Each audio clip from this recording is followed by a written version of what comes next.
வணக்கம். கார்த்திகேயன், உங்கள் நிதி ஆலோசகர். வாழ்க்கையில பொருளாதாரம் முக்கியமான பங்கு வகிக்குதா அப்படின்னு கேட்டா நிச்சயமா பொருளாதாரம் ஒரு மிக முக்கிய பங்கு வகிக்குது. பொருளாதாரம் வாழ்க்கையில ஒவ்வொரு முனையிலையும், பிறந்ததுல இருந்து வாழ்க்கை முடிவு வரைக்கும், நம்மளோட ஒவ்வொரு முடிவுகள்லையும், வாழ்க்கையோட ஒவ்வொரு சந்தர்ப்பங்கள்லையும் அது தன்னோட இம்பாக்டை கொடுக்கதான் கொடுக்குது. ஒரு எந்த வேலைக்கு போறது, எந்த படிப்பு படிக்கிறது, எப்படி கல்யாணம் பண்ணிக்கிறது, அல்லது எந்த மாதிரி வாழ்க்கையை வாழணும், எந்த வேலையை சூஸ் பண்ணணும், எங்க போய் செட்டில் ஆகணும், என்ன பிஸ்னஸ் ஆரம்பிக்கணும், இப்படி எடுத்தா எல்லாத்துலேயுமே பணத்தோட பங்கு பெரிய முக்கியமான பங்கா இருக்கு. அப்ப அந்த பணத்தை நம்ம சேர்க்கறதுக்கு என்னெல்லாம் செய்யறோம், எங்கெல்லாம் தவற விடுறோம். பணம் உதாரணத்திற்கு பணம் ஒரு சின்ன பணம் அப்படின்னு நினைக்கிறோம். சின்ன பணத்துல நம்ம அலட்சியமா இருக்கும்போது பெரிய பணத்தை நம்ம இழந்துடுறோம். காரணம், சின்ன பணம் தான் முதலீடு, சின்ன பணம் தான் மூலதனம். அந்த பணத்துல இருந்தா அடுத்த நாள் ஒரு 10%, 20% வட்டியா கிடைக்குது. அதுக்கு அடுத்த நாள் ஒரு 10% கிடைக்குது. இப்படிதான் அந்த பணம் வளர்ச்சி அடையுது. அந்த வளர்ச்சி அடைஞ்ச பணம் தான் நம்மளோட தொழிலோ வாழ்க்கை முறையோ தீர்மானிக்குது. அப்ப பணம் ஒரு முக்கிய பங்கு வகிக்குது இல்லையா?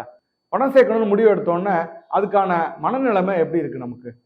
உதாரணத்திற்கு ஒருத்தர்கிட்ட டிஸ்கஸ் பண்ணும்போது உங்களுக்கு 15 வருஷத்துல ஒரு 3 கோடி வந்துடும், அல்லது 15 வருஷத்துல ஒரு 5 கோடி சேர்க்கலாம் அப்படின்னு சொன்னா அவர் சந்தோஷப்படல.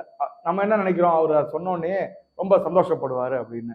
ஆக்சுவலா ரொம்ப வருத்தப்படுறாரு. நான் 15 வருஷத்துல 100 கோடி சேர்க்கலாம்னு ஆசைப்பட்டேங்க, நீங்க 3 கோடி 5 கோடின்னு சொல்லி என்னை டிஸ்கரேஜ் பண்ணிட்டீங்க, டிசப்பாயின்மெண்ட் ஆயிட்டேன் அப்படிங்கிறாரு.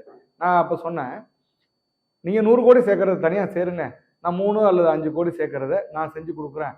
அந்த 3 அல்ல உங்களுக்கு இன்னும் நிறைய பணம் வரும்போது திருப்பி ரிவ்யூ பண்ணுவோம்.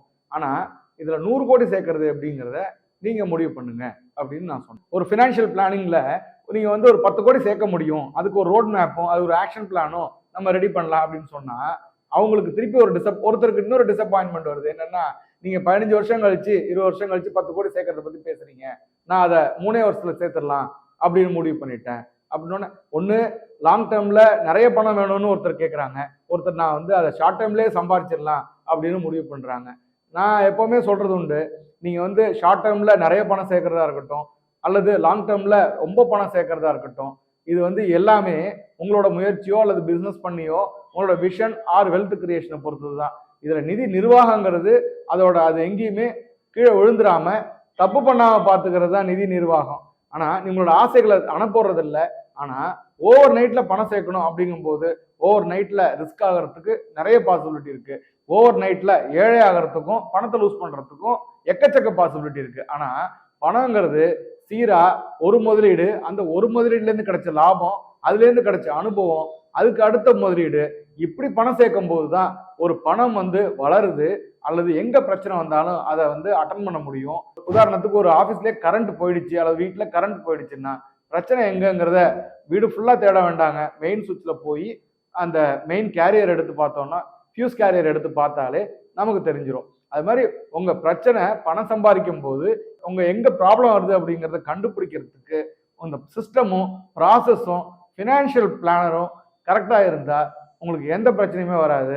ஸோ வெல்த்தை சேர்க்கறது ஒரு வேலை, அது எங்க லாஸ் ஆகாம ப்ரிவென்ட் பண்றது ஒரு வேலை, அது சீரா இருக்கிறது ரொம்ப முக்கியமான வேலை. அதுக்கு ஒரு நிதி ஆலோசகர் தேவை தானே.